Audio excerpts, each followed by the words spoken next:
This podcast is not meant to be professional advice of any kind. It is meant to be informative and entertaining. If you make any changes to your life, see the appropriate professional before you do so.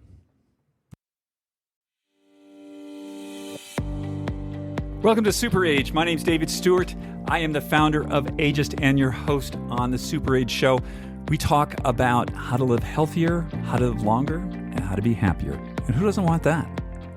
Today's show is brought to you by Inside Tracker, the dashboard to your inner health. Go to insidetracker.com/ageist, save 20% on all their products. Today's show is also brought to you by Ned's Mellow Magnesium, designed to help busy people sleep better. Go to helloned.com/ageist and save 15%. Get yourself some better sleep. Today's show is also brought to you by SRW. Aging is inevitable, but how we age is chiefly a matter of our choices. If you go to srw.co, you can save 20% on all their products by using the code AGEIST20 at checkout. Welcome to episode 151 of the SuperAge podcast. It is tremendous to have you with us. This will be dropping on September the 13th, 2023. I am back in Park City, Utah, where we've begun what is known around here as mud season, which means it rains a lot. And it's kind of interesting. All the animals come down because they're like filling up for winter, and that's kind of great. And it's a beautiful time of the year here. But what I'm really excited about is today's guest, who is Dr. Scott Sherr. And I've had Scott on the show a couple of times. And Scott's podcasts, as people have told me, are the most information-dense podcasts they've ever listened to.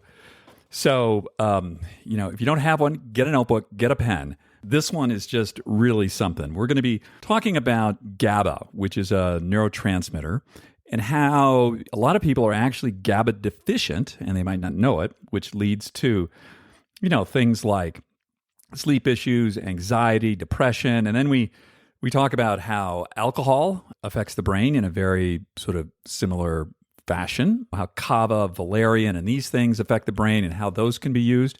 And there's apparently some new pharmaceutical that's out there to deal with postpartum depression, which I think is very interesting. And then at the end, things go really off the rails, and we start talking about performance and using psychedelics for performance in combination with methyl blue. So, whoa, hold on. You're in for quite a podcast this week.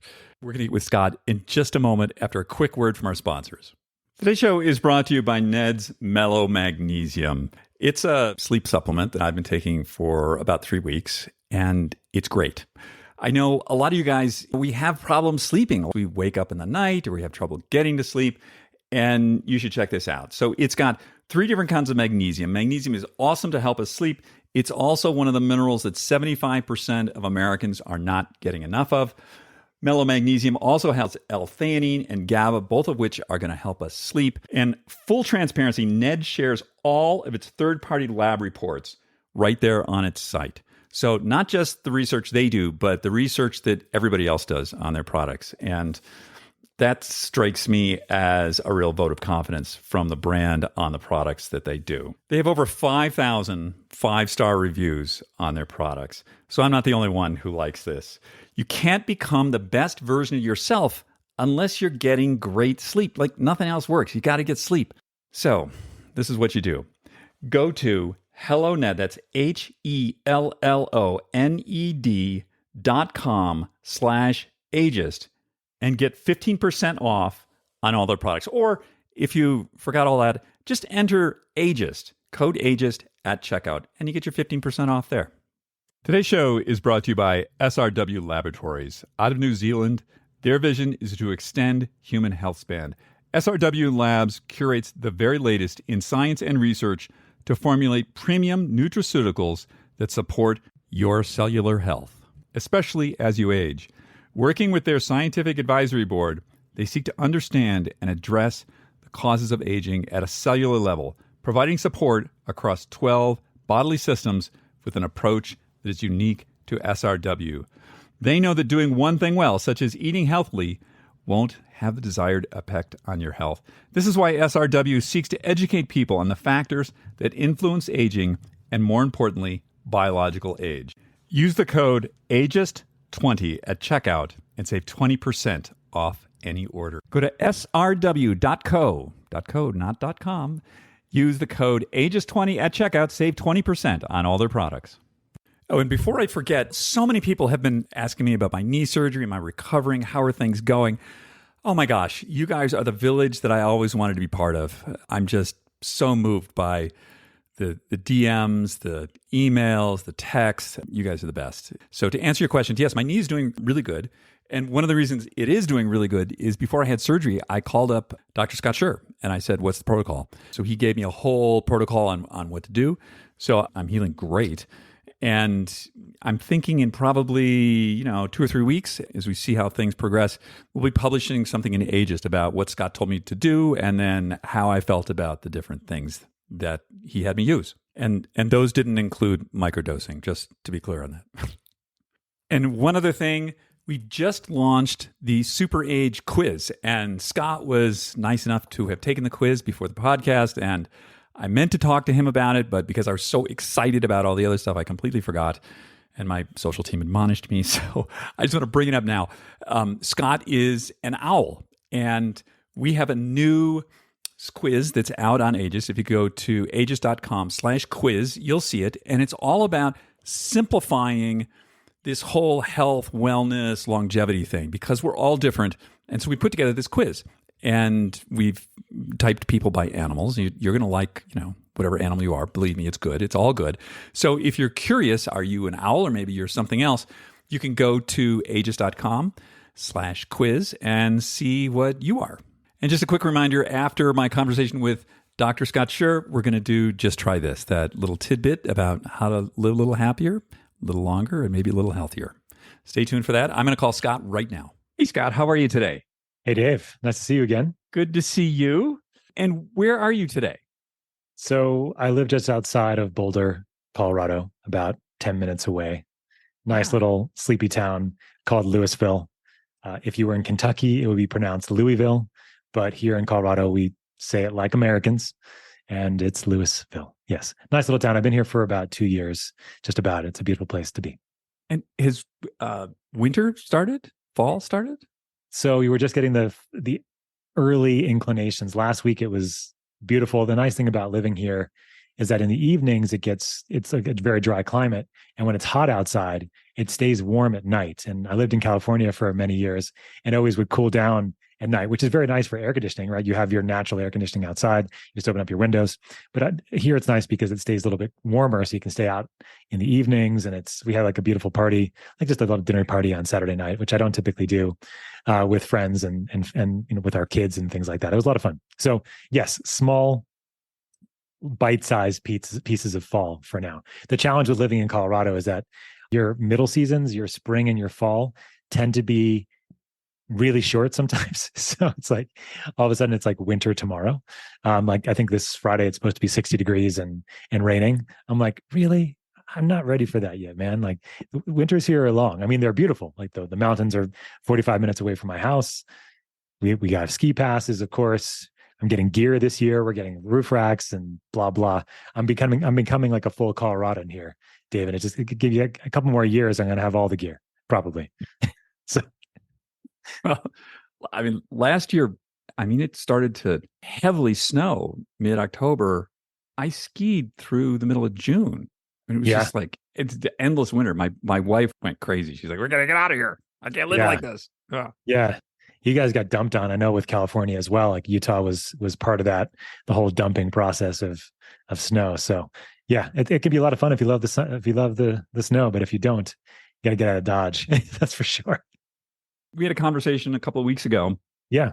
And I just want to let everybody know, you're like my go-to guy when I have so I was going to have surgery and, before I'm going to have surgery, I call you up and it's like, okay, what do I need to do here to prevent bad things from happening and promote healing? And so we had this conversation. You gave me a whole bunch of protocols, which are awesome. I'm good at following instructions, so I'm following them. And one of the things that came up in our conversation was GABA, which is something I hadn't really thought. I sort of heard of it, but I hadn't really thought too much about it. What is GABA? What does it do? Sure. So everybody knows about serotonin. Everybody knows about dopamine. Everybody knows about norepinephrine or adrenaline. It's the same name for the same thing. but everybody has less that they know about GABA. And GABA is a neurotransmitter, gamma aminobutyric acid. And GABA is our most important inhibitory neurotransmitter, means that it calms down the firing of the brain. And it's situated all over the brain, but it's also situated in these places where it's actually called something called an interneuron. So basically, it helps regulate the processing of all those superstar neurotransmitter neurons, your dopamine, your serotonin, your norepinephrine. GABA is usually somewhere in the middle of all that, regulating flow. And so it has this amazing ability to just help our information processing, our memory, our learning, our skill acquisition, but it's doing it in an inhibitory way, which means it's actually relaxing the firing of neurons as opposed to stimulating that all those other neuron types of neurotransmitters will do. And GABA is always in balance with an excitatory neurotransmitter called glutamate. It's another one that a lot of people don't know about, but glutamate and GABA together actually make up almost about 80% of your entire brain's neurotransmission. So you don't know about it, but glutamate and GABA are running the show for the most part. And so glutamate you're an excitatory neurotransmitter. It's the one that gives you drive, it gives you focus, it gives you if you're over glutamated, so like that's not a word, but for example, if you've had MSG, so MSG, which is found in a lot of Asian cooking to make it sweeter, monosodium glutamate. If you're like me, you take some monosodium glutamate accidentally at a Chinese restaurant and you start getting an instant headache. That is an overexcitatory stimulus causing you to have a headache. So you have glutamate, which is your excitatory neurotransmitter. And then in the brain, glutamate gets actually converted into GABA via an enzyme and vitamin B6 and magnesium. So you need to have B6 and magnesium to be able to do this efficiently. And so you have this balance between this excitatory neurotransmitter, glutamate, and this inhibitory neurotransmitter, GABA. And GABA is associated with many different things as a result of its being an inhibitory type of neurotransmitter. You're a clinician, yes, not a researcher, which I love speaking to clinicians because you actually deal with humans. Indeed. Doing meta-analysis. In your practice, what are you seeing in terms of GABA as a clinician? Yeah, so it's a really good question. And this is how the lens that I always use. I mean, you can read studies until your eyes are going to fall out. Epidemiology, meta-analyses, they can be important, and this is kind of a slight sidetrack soapbox, but if you're listening to people that don't see patients for a living, it's very difficult for you to be able to translate what they're saying to your own personal life. You may get some ideas. Don't get me wrong. I think researchers can be fantastic about talking about topics and diving deep into various kinds of things. And there's some very, very popular podcasts out there that get millions and millions and millions of people that are looking at them. But most of these guys and women are researchers. They do not see people for a living. They do not know the nuances of working with individuals. And so whenever you're looking at advice from these kinds of people, I have a colleague of mine that calls it chauffeur information. It's the guy in the front that's telling you what to do, but is actually not doing anything. So, except for driving, like he's driving the car, but that's, in this case, it's information that's coming secondhand, or it's only personal stuff that works for that particular person.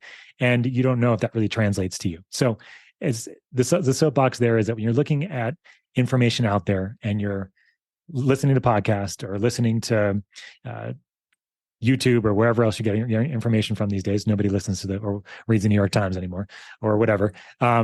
Just make sure that you're looking at it in that context. It can be very helpful, but look at it in the context that, does this person actually see patients for a living? And then in my world, you lose an edge when you stop doing it. It's just plain and simple. It's like when you stop working it's like anything else. If you stop seeing people, you stop being able to get that perspective. And this is classic for like a hospital administrator that used to be a doctor, and like now they don't see patients anymore. And now all they care about is how much money the hospital is making. They forget what it is to see patients and what that means and the nuances of all that. But anyway, that's my soapbox. I'm sure you could agree with that. Though, yeah, so. I just want to 100% agree with you. It is like one of my pet peeves. People who are researchers, who often heroes of podcasting, but they're not clinicians. So they're saying things as if, hey, do X, this is going to change your life. Like, well, maybe not. And they don't have that patient responsibility, and they're not seeing how incredibly complex human biology, how we're all so different. And like Right. a clinician would never say that. A clinician would say, well, let's have a look at that. That might work. That might not work. Let's see what its effects are. They're not going to be as dogmatic. Anyway, I agree 100%. Yeah. It's a nuance that's very much lost when you're looking to portray something on social media, for example, that has, maybe some benefit, but there could be some downsides that may not work for everybody. There's a lot of nuances there. So looking for clinicians out there that are doing the work, and I have a lot of good friends that have great podcasts that are clinicians that do amazing things. And I'm not saying that people that don't see patients aren't helpful, but just take it with a grain of salt. If they're telling you their sleep stack or their morning routine or like their whatever it might be, their food during the day, or it can be so many different examples. But anyway, over to GABA deficiency. So in clinical practice, it's interesting, because when somebody comes to you, they'll have oftentimes they'll have a whole bunch of things going on, right? They have fatigue, they're stressed, they have anxiety, they're depressed, or they're just feeling pretty good overall, but they still want to feel better, right? It's a huge gamut of things. And so what I would typically do, and this is how I kind of initially got more interested in GABA deficiency, is that I do a full panel with people. Like I have a practice, a concierge medical practice. It's called Health Optimization Medicine in Practice. That's the framework that I use. It's a nonprofit organization training doctors and practitioners like me to how to optimize health rather than treat disease. And it's looking at foundational biomarkers, something called metabolomics. And metabolomics is basically how you can assess metabolism, assess how well your cells are working in real time. And we've talked a lot about, I'm sure you've talked about this on your podcast, Dave, and other people, what metabolic health, what is metabolic health, and who is metabolically healthy and who's not metabolically healthy. It's a big deal. And about 95% of the US population is not metabolically healthy, which means that they have some problem with their metabolism, whether it is processing their macronutrients, their proteins, their carbohydrates, their fats, by making energy. They don't make energy well. They have insulin resistance. They have ongoing inflammation. They have gut problems. They have a leaky gut. They have a leaky brain. All these things are all relegated to what we call mitochondrial dysfunction. So when I do analysis with patients, I'm usually looking at a gamut of types of labs. And looking at these labs, what I found over the last several years is that GABA is a big problem. And it's not GABA itself that you're typically looking at, but you're actually looking at some of the amino acids and some of the cofactors that are typically deficient in these kinds of patients that are having symptoms like that are very much correlated with GABA deficiency. And some of those are symptoms that all of us have gone through in our life, or that have family members. So like from a mental health perspective, we know GABA deficiency is associated with anxiety, with fear, with depression, with short temper, with phobias, with impulsiveness, with disorganization, with addictions. The biggest addiction obviously would be alcoholism, because if you're drinking alcohol, you're actually modulating the GABA system. So the predilection to alcoholism may be because you have a GABA deficiency. Even schizophrenia and OCD are associated with GABA deficiency. And there's also systemic symptoms like IBS and diarrhea, high blood pressure, chronic pain, allergies, migraines, frequent urination. Like the list goes on, right? And so but it's not always just because of GABA, right? And so you don't know that until you start looking at some of the things under the hood, and then you can look at various cofactors that are responsible for the conversion of glutamate to GABA, specifically vitamin B6 and magnesium. So if you're deficient in magnesium and vitamin B6, you're not going to be able to do this conversion very well. And so if I see people that are vitamin B6 and magnesium deficient, which is a lot of people, I start giving them B6, I start giving them magnesium, I start optimizing cellular metabolism, they start feeling better.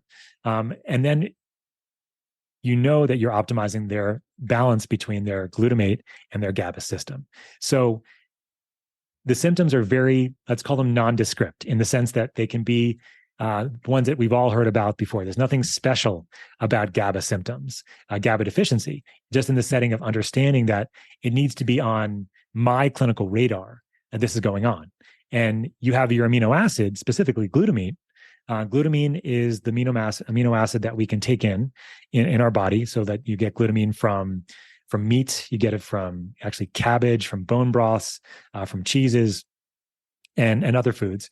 And if you can actually look at your glutamine levels in the body and say, okay, well, if I'm glutamine deficient, I'm obviously not going to be making enough GABA, because glutamine gets turned into glutamate, and then glutamate gets turned into GABA. So like, these are the things that I think about. So like, how are your glutamine levels? What kind of foods are you eating? And there's a lot of other great things about glutamine as well, by the way. It's not just that it makes glutamate and GABA. It's also really important for the fuel. It's one of the fuel sources of your colonocytes, or of your colon cells themselves. And that's why we can take glutamine as a way to help heal up the gut if you have leaky gut. We also know glutamine is really important if you've had a surgery. And this is actually what you and I were talking about a couple of weeks ago before you had surgery, is that glutamine is a very essential amino acid for recovery when you have a major, what we call a catabolic process, where the body is starting to break down in the setting of a stress. And so you need more glutamine. Your glutamine reserves go down dramatically when that's the case. So that's why you need more glutamine, and to actually increase the amount of glutamine you're taking during a surgical process or a catabolic type of process like that. You can buy GABA as a supplement. You can, but it doesn't work. Okay. Okay, great. Yeah, the problem with GABA as a supplement is that it's a very big molecule, and it doesn't cross the blood-brain barrier very easily at all. There are only a couple different ways to get GABA through. One of them is using something called nicotinol GABA, or vitamin B3 attached to a GABA. And my company, Transcriptions, has a product in it that has nicotinol GABA in it specifically, because when vitamin B3 is attached to a GABA molecule, it allows vitamin B3 to go first, and then GABA follows through the transporters that allow it through the blood-brain barrier.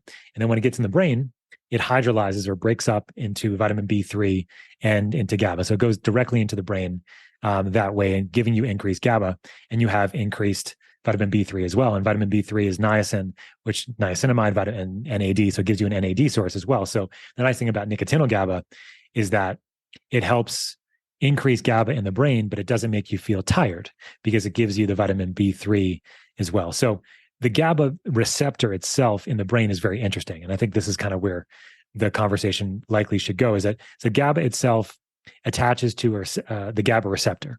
And there's a specific spot on that receptor where GABA attaches, but there's also these other spots on the GABA receptor as well, where other things can attach and increase GABA levels in the brain.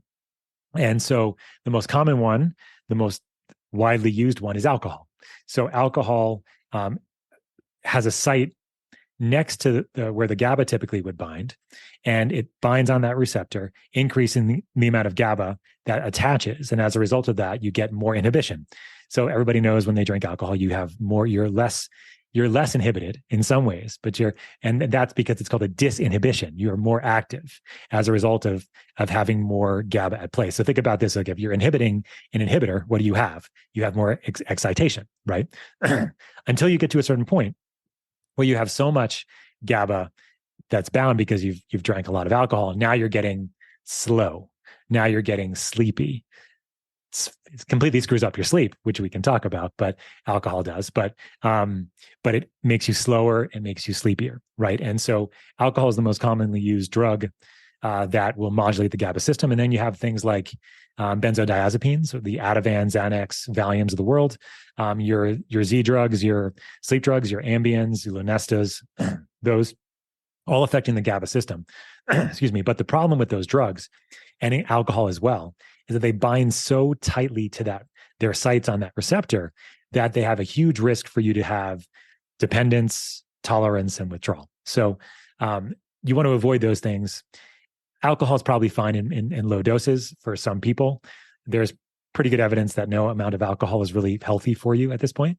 Some people may argue, and I think that and I'm okay with it, but I don't know, what's your sense of alcohol these days? Do you agree with me, Dave? Or?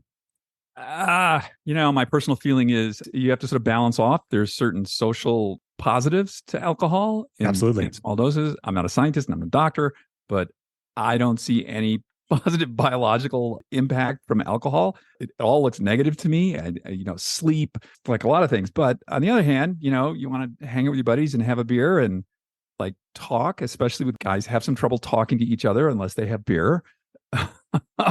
Yes. Maybe that's a positive. It's funny because I was actually having a conversation with a friend a couple of days ago when I had that dinner party at the house, and you're talking about like, as a guy, like typically the way you hang out with other guys up until some point in your life is like you go out to the bar and get a beer or get a drink and you watch a game or whatever it might be. And so it's certainly, as you get more interested in this work, as you have and as I have, it's like, what do you do with friends, right? And then do you just change friends? I mean, that's also possible. Like, you evolve. And my friends from high school, I stopped drinking 3 or 4 years ago at this point because I just don't see any reason to do it. I have other ways to take stress off. I have other ways to relax, and making that transition is hard. So I do think that, maybe a little bit of alcohol every once in a while it's probably fine. And it does modulate the GABA system. I think there's other nicer ways to modulate the GABA system, not by taking GABA supplements as we described, but there are some natural things that enhance the GABA system, natural products like herbs and things that we can talk about that are very good at helping enhance the GABA system without having the potential downsides that you would have with some of these prescription drugs. But the affinity to that receptor that we were talking about is not as significant as your alcohol and your benzos and your things like that. You've just given me an idea. A lot of people drink alcohol. There's sort of this like long tail effect, right? Right. Affects your sleep and stuff like that. And there's certain of these molecules that are really sticky. Is there something you like an herb or supplement or something you can take with your alcohol to make it less sticky so that it clears your brain quicker? That's a good question. I know various types of protocols that help with the other aspects of alcohol, which is the detoxification process, the dehydration process, the mineral deficiencies that you'll get that are relative because it's causing dehydration and it's causing a diuretic effect. I don't know of anything specifically, and you have to be really careful here because there are certain drugs that do antagonize or basically block the GABA system, but these are not typically used clinically because they can cause seizures, actually. There's one drug that's used for benzodiazepine overdose. It's called flumazenil, and it's a drug that actually blocks the GABA receptor. And it works, but it also causes seizures because all of a sudden you're blocking the entire thing. So you have no more inhibition. There's all this excitation. And as a result of that, you can have seizures. So not used. There is one interesting compound that you'll like that's called a reverse agonist, but doesn't matter. The idea here is it's actually from, it's called harmaline or harmaline. And harmaline is part of the ayahuasca ceremony. So harmaline is a inhibitor of the GABA receptor. And as a result of that, so when you have these ayahuasca experiences and you're having DMT, harmaline is what's called an MAOI inhibitor. So it blocks liver metabolism of DMT, which is why DMT can last for 3 to 4 hours instead of just 15 minutes or less if you smoke it or something like that. But harmaline itself is also a GABA antagonist, so it blocks the GABA receptor. So that's why people will feel pretty awake when they're on this drug at the same time as it's doing these other things. Ginkgo is actually a GABA antagonist as well. So if you take some ginkgo, it's also going to block that receptor a little bit. So that's going to give you more feeling of wakefulness as well. So there are a couple things that you can do, but in general, there's no like antidote for the affinity or the binding as far as I'm aware of alcohol itself. But I think so you have like the most common alternative, although it's not that common, but it's relatively common, is kava. So you've heard of kava before, I'm sure. Kava is a GABA agonist, so it helps increase the amount of GABA that binds. It doesn't bind to that GABA site itself. It binds to a separate site a little further away, but it helps with increasing the amount of GABA that's going to bind, and you're going to have that feeling like you've had a couple beers kind of thing. But the nice thing about kava is it doesn't bind with the same affinity, and it also binds to other receptors that help increase wakefulness. So you don't have like the drunkenness kind of tired thing that you typically will with kava, unless you have a lot of it. But I've never done that, but I've heard people going to kava bars and having like lots of kava. But kava has been around for thousands of years. It's an indigenous plant in the South Pacific, and it's been used in that way for many years as a way to relax, as a ceremonial kind of thing. So kava is great. So you have kava and you have nicotinol GABA, the one I mentioned before, which are really nice because they don't give you as much of a sedation kind of feeling. But if you're looking for sedation, that's also something that's reasonable, right? If you have trouble sleeping, GABA is actually really important because GABA sticks with you all night and suppresses all of those other neurotransmitters that are trying to keep you awake, especially during REM sleep. as you can imagine, right, REM sleep is a very active time. That's when you're dreaming. You're thinking that you're flying on an airplane, that you're jumping off a cliff, but you don't wake up somehow most of the time. And the reason why you don't is actually because of GABA. So if you're GABA deficient, you're going to have more waking during your evenings, especially during REM sleep, interestingly enough, because REM is really an active. If you look at somebody's brain during REM sleep, it's extremely active. It looks like you're awake, actually, but you're not, except, but the GABA system is keeping you from actually waking up. So there are certain GABA molecules or GABA herbals that might be helpful for people that are looking for more sedation kind of quality without obviously the risk tolerance of withdrawal and things like that. The most common one is used out there is valerian root. Valerian's been around forever. It stinks. It's not a very good smelling compound, but valerian itself, the active compound in it is called valerianic acid.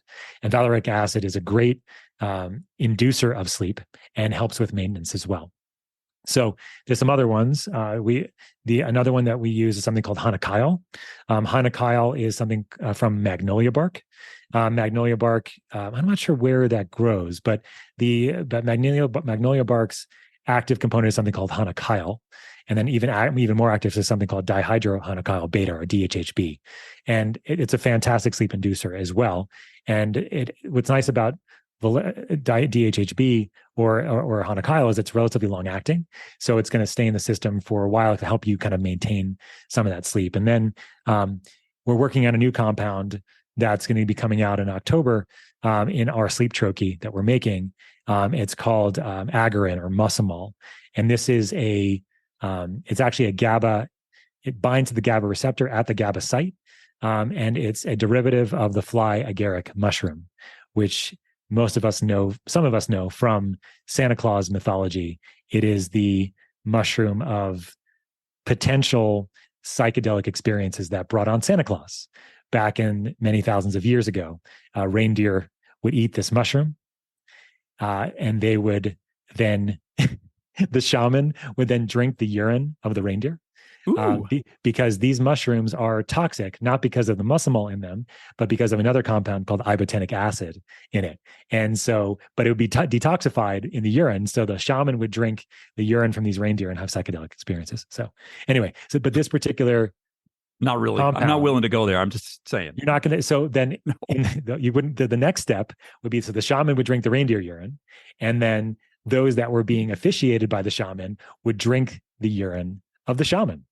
Ooh, second generation P. Second generation P, exactly. Yeah. Right. So, but anyway, this is an amazing compound. Muscimol, or also called agarin, is a fantastic sleep inducer and maintenance because the half-life is about 7 hours. So it will maintain you throughout the evening. And so we're working on that in our sleep troche as well. So anyway, that's like a overall overview of ways you can sort of enhance the GABA system, at least pharmaceutically or medicinally, but there are other ways outside of that too. We're all different. Valerian, I feel drunk the next day if I have valerian tea.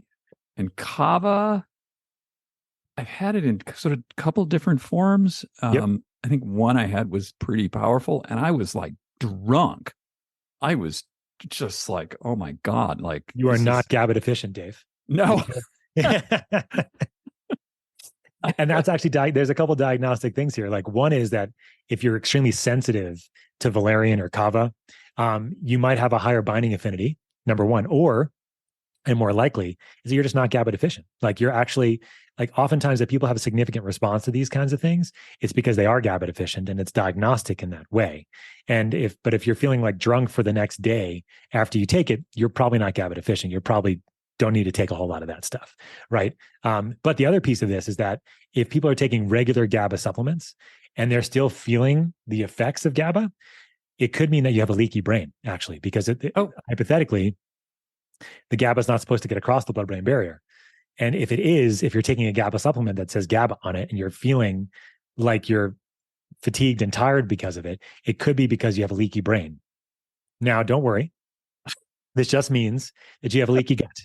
And this is fixable. Okay. People get scared when you say that, but it usually means you have a leaky gut, or it could be chronic infection, chronic inflammation. There's a lot of reasons why this could be the case, but it's almost diagnostic in some ways, that if people tell me that they feel like extremely tired from GABA supplements by themselves, it's usually because they're often leaky in some other location. Yeah, Kava and valerian for me they're almost in the realm of benzos. Like, Yeah, it's like, yeah, I can't do that stuff. yeah, and you shouldn't, right? If you're that sensitive to it. But something like nicotinol GABA might be interesting to you. We have our Trocom formula from the company that has nicotinol GABA. It has kava in it, just a very low amount of kava, and it's got CBD and CBG. So CBD and CBG, so cannabinoids, CBD especially, modulate the GABA system too. And there's a drug called Epidiolex that's actually approved for seizures. That is very, very high dose. It's like 1,000 milligrams of CBD or something ridiculous like that. And that's a very, very high dose compared to what we have in our products and what you find in most products is anywhere between 5 milligrams in our product to somewhere maybe 25 to 50 milligrams is a high dose of CBD. But that's modulating not only the endocannabinoid system in various ways, so the internal system in our body that regulates homeostasis, basically balance, is called the endocannabinoid system. And then the cannabis plant has these compounds in it that modulate that system, one of them being CBD. And so CBD has an effect on the GABA system as well. So does CBG. Now, THC is actually interesting. THC is actually inhibitory.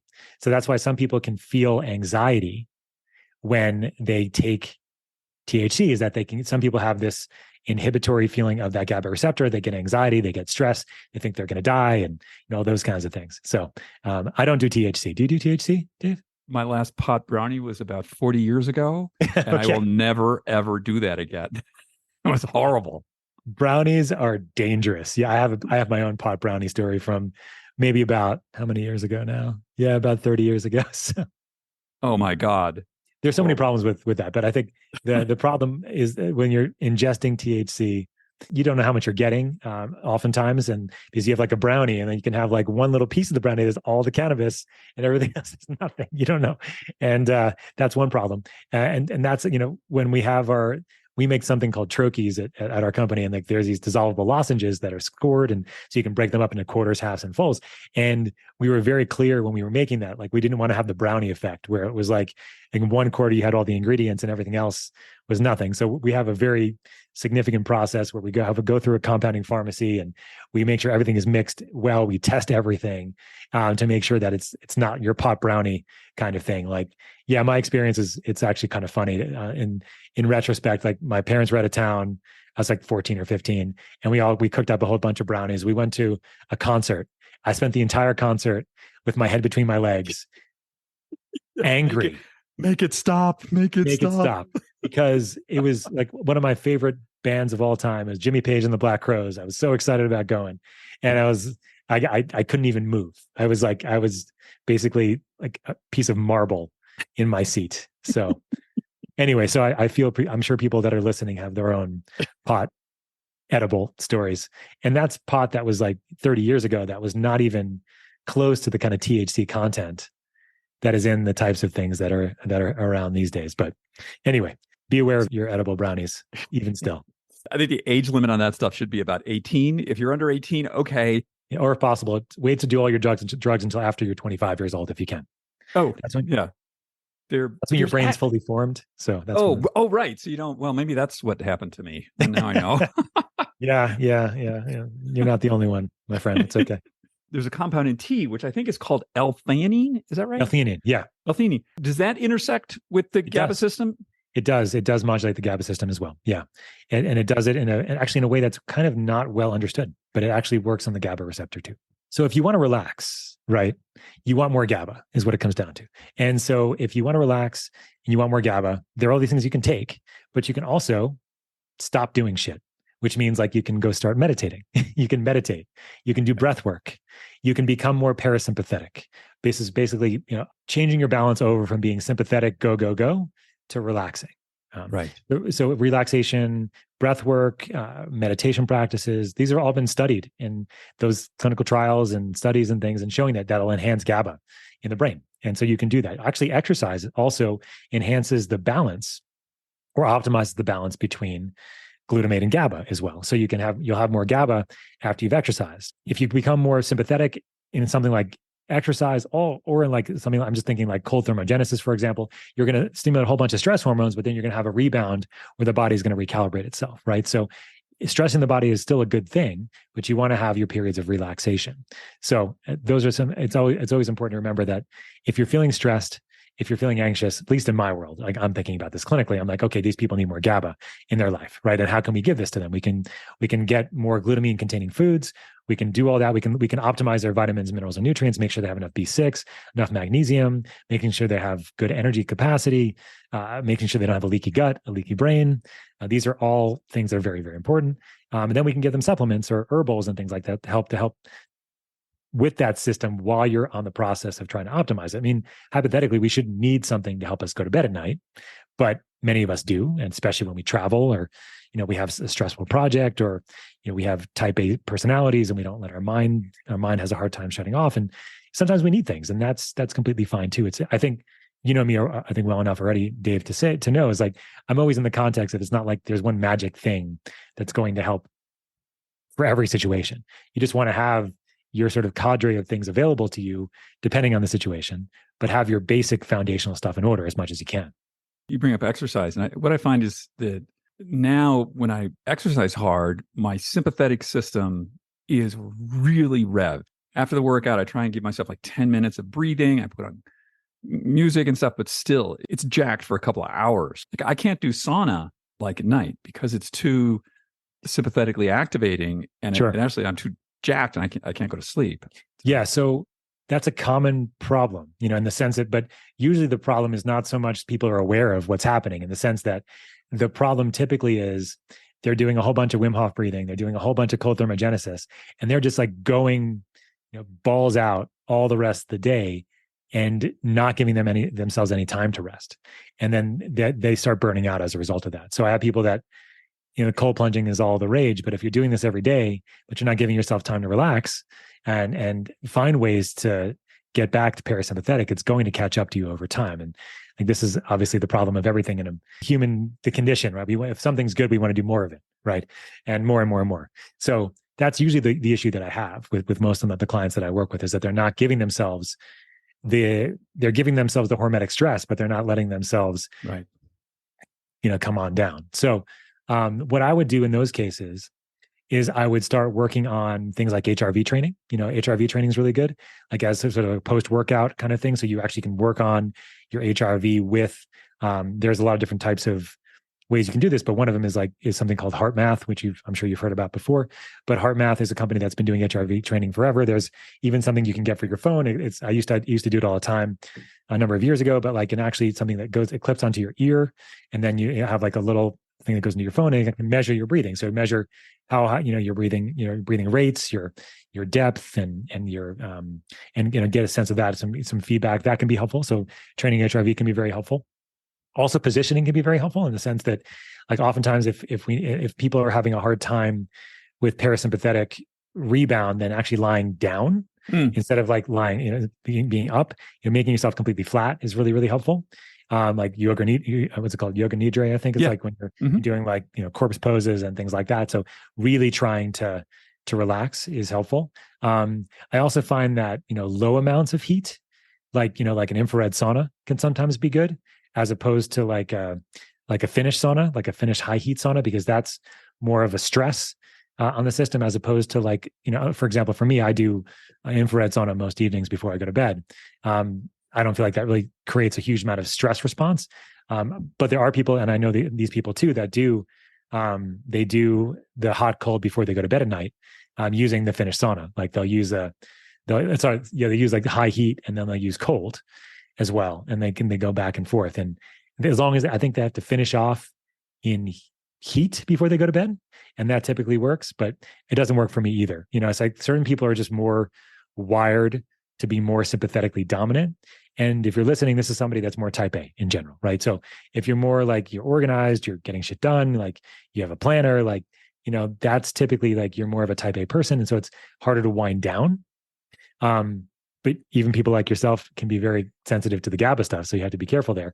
But you can even start adding a little bit of this stuff in, like L-theanine is a pretty good one, or like a little bit of kava, or a little bit of, whenever we make something at my company, it's like, it's always very, very low dose, or it can be titrated to low dose and kind of go up, because we always know that there's going to be people that are going to be very sensitive on both ends of the spectrum here.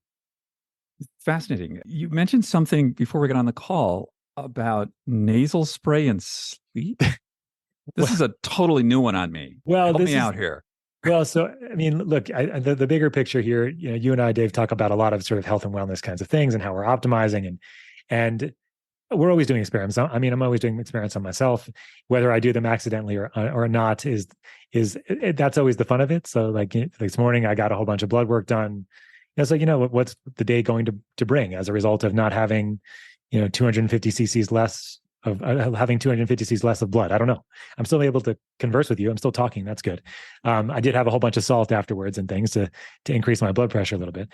But yeah, for me, I was just telling you before we talked that sleep is something that I measure. I know you measure your sleep as well. So I have an Oura ring, and I do notice ever since I moved to Colorado a couple of years ago that I will get these little blips in my sleep where I get the sort of oxygen level is not optimal.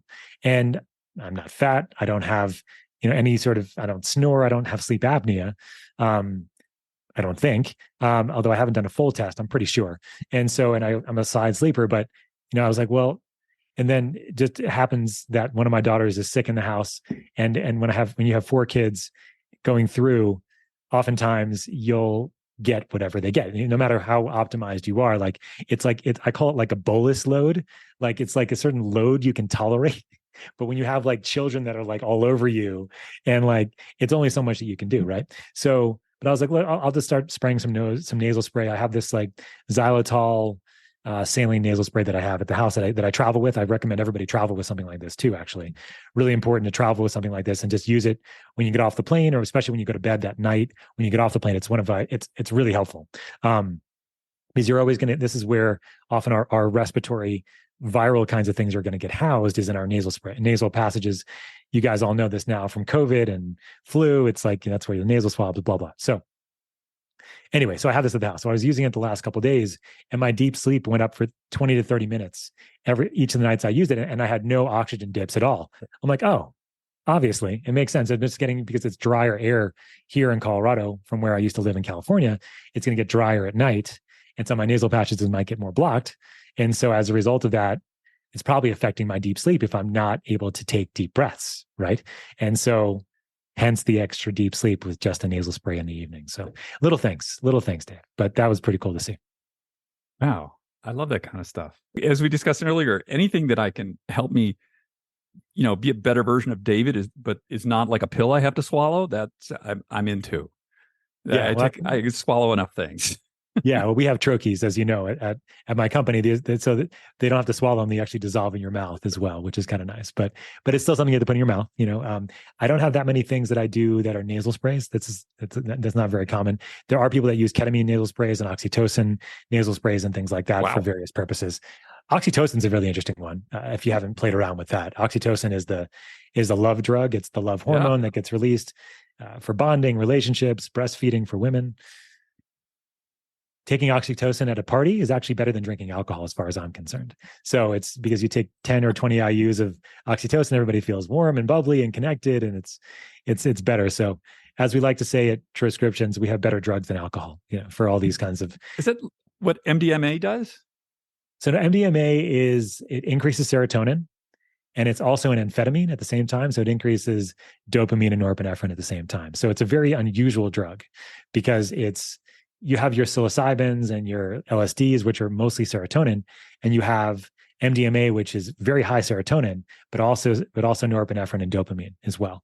So it doesn't affect it. It works on a very different system. It's mostly serotonin. We've talked about all kinds of interesting things here. Always. But next time I see that oxytocin is one you should try. You can, if it's a good one for a party where you have like a small group, like 3 to 4 people, 20 IUs of oxytocin. Like, this is a prescription, ladies and gentlemen. You have to get it compounded. Although there are places I think you can get it online now. I don't know the sources. I can't vouch for any of them at all. So don't blame me for anything. I don't know. So wait, Scott. So you want me to go to my doc and say, I'm going to have a party. I want to feel really good. Can you give me a prescription for oxytocin? So the prescription is for social anxiety. That's what people use it for. So okay. if you're anxious in social situations, oxytocin can help. It's used in autistic children that have social challenges because it makes them feel connected. It makes them more, so Ah, it can be used. So we have Trocom at Transcriptions, but also works because it's got the nicotine GABA there, which so it doesn't make you too tired, but it's got the CBD and CBG. It's got a little bit of kava, so it's great for social situations as well.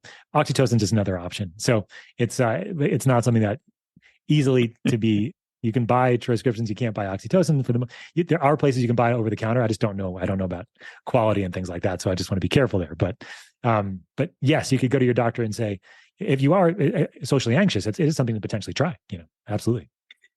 my doc already. He's he's like, you want to do what with what? Why do Love you it. want to do that?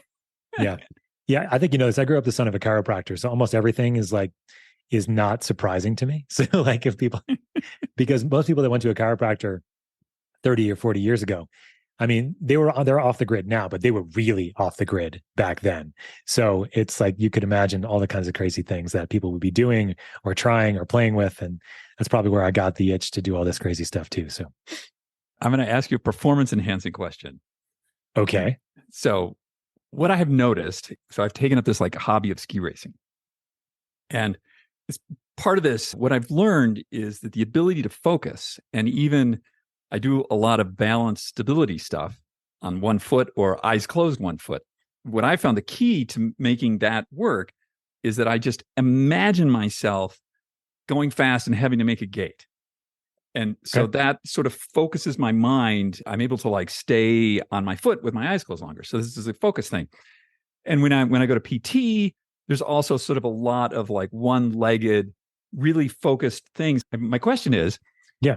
so I'm up around the hill and it's like, okay, we're going to, run some gates today, something. And, we mentioned, I think before the podcast, some people were taking some of the Olympic sprinters. They got a little trouble for this. They were taking like anti-narcoleptic drugs. Yep.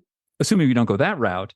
And I want to really focus on things, but not be like caffeine makes me really tense. It sort of over activates the mental part.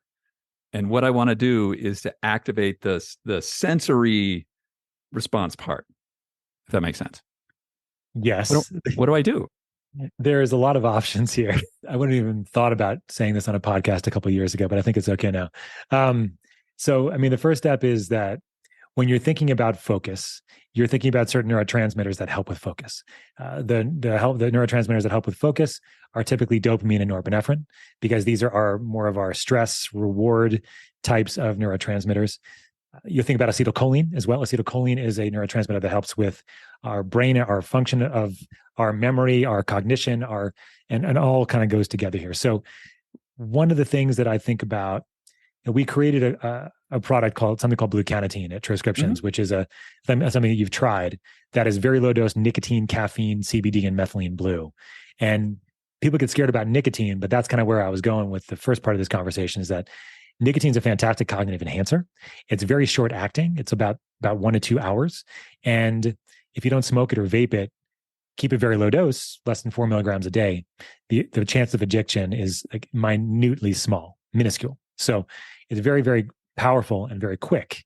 And so for people that are looking to feel more of a cognitive edge, they can actually just have some nicotine on its own, and it will do that. But what's nice about the formula that we created is that you have caffeine in there, just a small amount, a quarter cup of coffee, and then you have CBD, which kind of rounds it out and makes it so it's not too stimulating. CBD is neuroprotective. CBD increases your bliss neurotransmitter, something called anandamide. Ananda comes from the word, it's the root of the word comes from a Sanskrit word for bliss, actually. So anandamide is a neurotransmitter that increases when you have CBD around. And then methylene blue is a fantastic mitochondrial optimizer, so it helps with energy production, helps with antioxidant reserve, things like that. So it's a really nice focused flow for 3 to 5 hours. So if you're looking for focus for flow for 3 to 5 hours without any come down or crash, you can titrate. Either just a quarter of a troche can be enough for some people, a half or a full, depending on the day. It can really make that experience what you're describing. I think you've had that experience too, right? Right, Dave? Yeah, absolutely. Yeah. Yeah. Yeah. So you can use that. And I've had good experiences with that. The other thing you can do is if this is legal in your country, state, province, whatever, is that, dosing with things like a microdose of LSD create the creativity and the expansiveness, but they're usually not enough in the sense that, like, if you want to be able to focus with those, typically you have to have some sort of stimulant along with it. So, like, if it's legal, if it's in wherever you live, again, to do all these things, a good combination is a microdose of LSD or psilocybin plus bluecanatine. That's my favorite. If I'm in a place like Denver where these things are decriminalized or something like that, right? Like, especially for like psilocybin microdosing, for example. So this is, and I didn't learn this myself. This is from my crazy clients and things like that do all these things and tell me what their experiences are for the most part.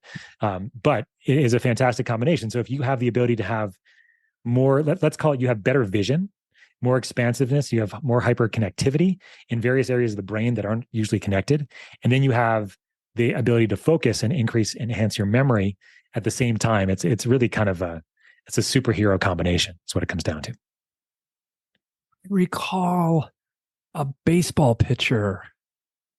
Who was it? It was like in the 70s who pitched a no-hitter, like totally tripping on acid. Really? Yeah. I forget his name. I got to look that up. That's something. And he described it as, I just dropped the ball in the tunnel. I love that. There was nothing else happening. He just dropped the ball. Doc Ellis. Yes, that was it. Doc Ellis. Acid no-hitter was 47 years ago. I didn't know that. That's awesome. Yeah. I mean, I wouldn't recommend like being on a full dose of LSD. That's crazy. But subperceptible doses of these kinds of things can enhance creativity. At least we think they can, right? And so it's not something that I say lightly, and that's just not for everybody. Certainly, you have to make sure you have reliable sources of these things. There's all these sort of caveats, and please make sure that people are listening to all these caveats. But there is potential for these to be therapeutic in a lot of different ways. And creativity, I think, is a fantastic one. And the expansiveness of being able to see things before you would naturally see them, like on a ski hill, for example, but maintaining focus at the same time.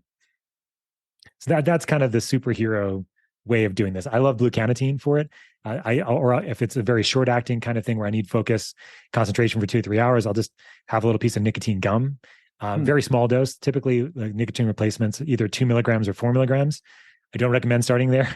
Start like a half a milligram or a full, like 1 milligram of nicotine, because nicotine can also it can make you feel jittery and also can give you diarrhea if you're not careful. So if you have a higher dose, it's going to make you go poop. So I wouldn't use it as a laxative, ladies and gentlemen. I wouldn't use it that way. No. There's better ways to go poop. Show up with my coaches and my tongue's bright blue. Damn right. Come on. Highly focused. And they'd be like, what's dude up to today? Dave is rocking it. We always say it at Transcriptions. I mean, we used to just have two products that were based on methylene blue. And our tagline was blue is the new smart, right? Because these are troches that go up and dissolve in your mouth. They make your tongue blue.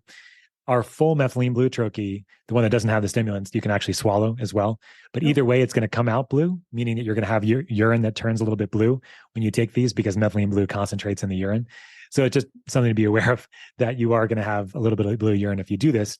But side effect, benign, no problems there. It's more about the effect that we care about. It's a good party trick in some ways. So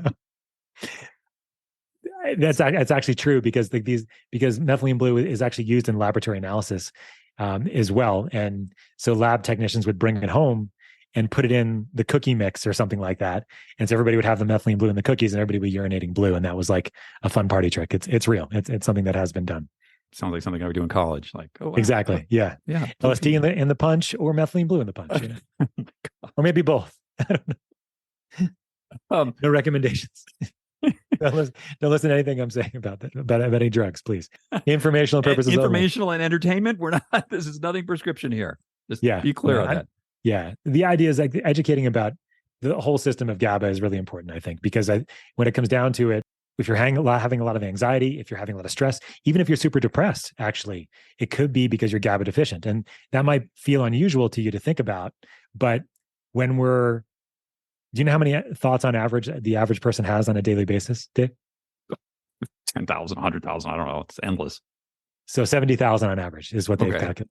So if you're depressed or anxious, it's up to 120,000. Oh, So it's actually similar that you just compulsively commiserate, or you just perseverate on the same thoughts over and over again. right. So that's a lot of thoughts. So if we can tamp that down, if we can dampen it down with something with increased GABA tone, increasing GABA in the brain, you're going to decrease the amount of thoughts that you have. And in fact, there's just a drug that was just approved by I can't remember what the company is, but it's a new drug that's it's actually a GABA drug for postpartum depression. So it's the first drug approved for postpartum depression, and it's affecting the GABA system. So the GABA system is a big deal, and I think the drug companies are getting, they've known about this for a while. They just like addicting people with their benzos and things like that. And I don't know about this particular drug and how it's going to go. But you know that the rest of the antidepressants are very, very hard to get off of as well. So, but it could be easier. I don't know, because we have sort of natural equivalents on the GABA side that may make it easier for us to wean people off some of these drugs. But maybe people don't have to go on them if they know that are these other alternatives.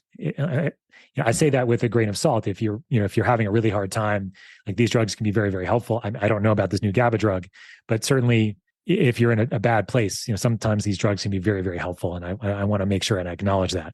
And I have friends that, wouldn't be alive if they didn't take some of these drugs when they had a really bad time, especially postpartum depression can be really, really challenging on women. So anyway, so just to put that in context. Yeah, absolutely. Yeah. Depression is is a very serious thing. Yeah. 100%. Scott, if somebody out there wants to get in touch with you, what would they do? Yeah. So my company that makes some of the products that we were describing today, something called TroCalm, and TroZ is our new sleep remedy that'll be out hopefully by the end of October, if all goes well. Troscriptions.com is the place to go. So the word troche and the word prescription mashed up into one word, Troscriptions. We make troches, these dissolvable lozenges, and we have as prescription grade as possible. We're all clinicians. There's 4 docs in the team, including me. So we're on Instagram at Troscriptions, at troscriptions.com. That's where you can find stuff about my company, about the nonprofit that is training doctors and practitioners. If you're a practitioner, you're interested, you can go to homehope.org. Health Optimization Medicine in Practice is the name. Homehope.org is the website.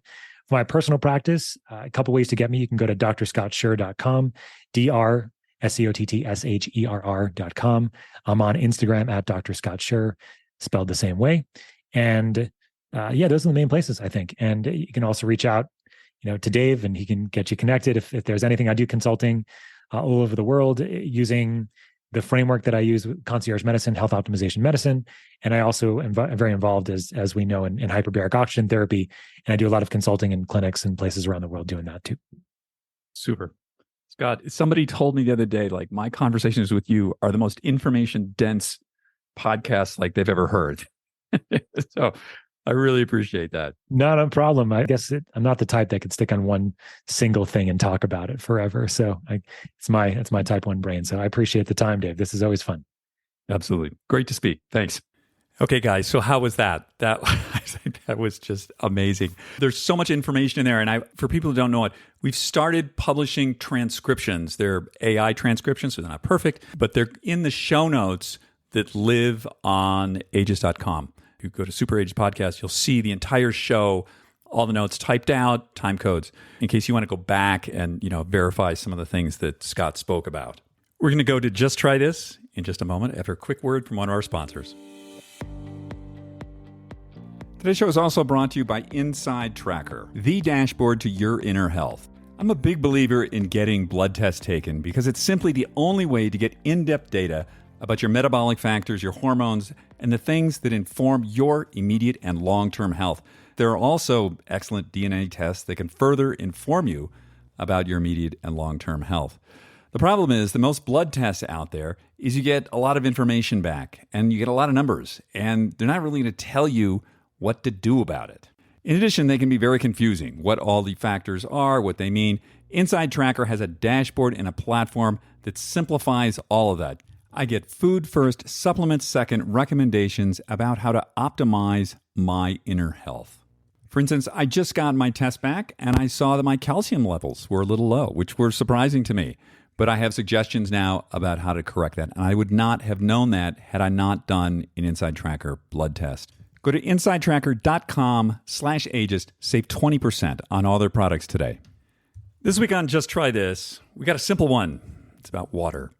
So many of us, including me, it's hard to drink enough water. It's just hard to stay hydrated.